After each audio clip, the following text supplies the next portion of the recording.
चलिए बड़ा अच्छा लगा था कि भैया सब कोई हमारे भी गीत सुनीला आप सब क्यों फरमाइश के लसा कि आपके फैन लोग कहता तुझे मालूम नहीं है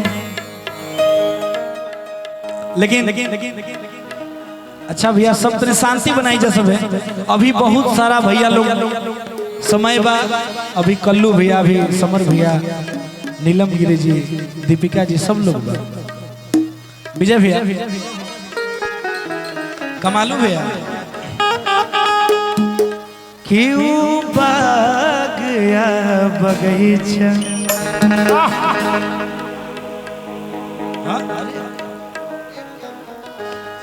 अच्छा लगा था ना तनी भैया सब लोग शांति बनाए भैया हमारे बाउंसर भैया जितने भी लोग हैं थोड़ा सा एकदम शांति से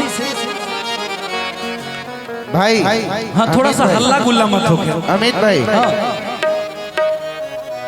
देखिए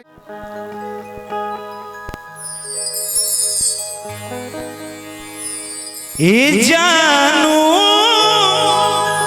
उहे लिबास में हमरा से मिले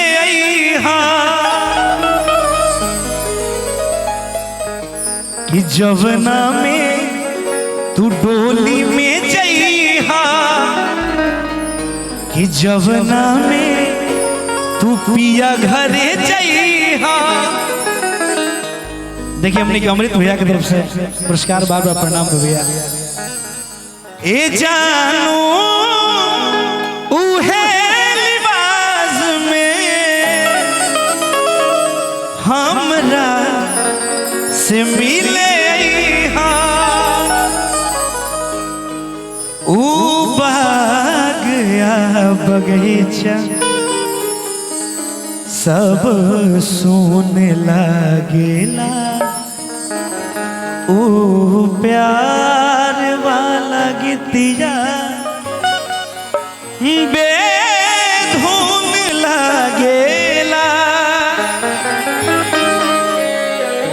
ओ बाग या बगीचा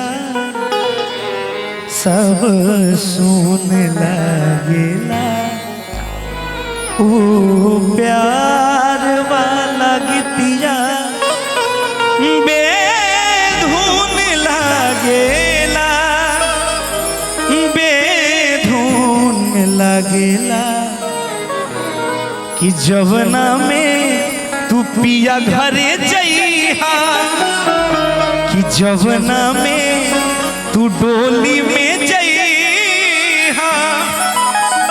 ए जानू उहे लिबास में हमरा से मिले अइहा तू। ए जानू अगर एक बार अच्छा हो ताली बजा के आशीर्वाद दी सब भैया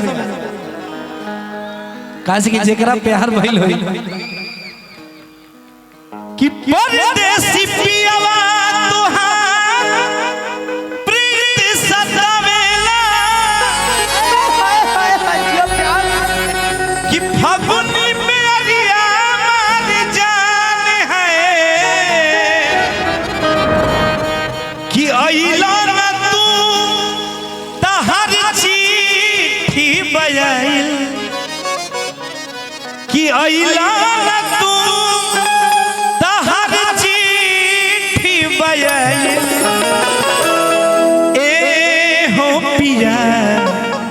काहे बड़ा तू भुलाई। एक बार जोरदार ताली बजा सब। Thank you so much.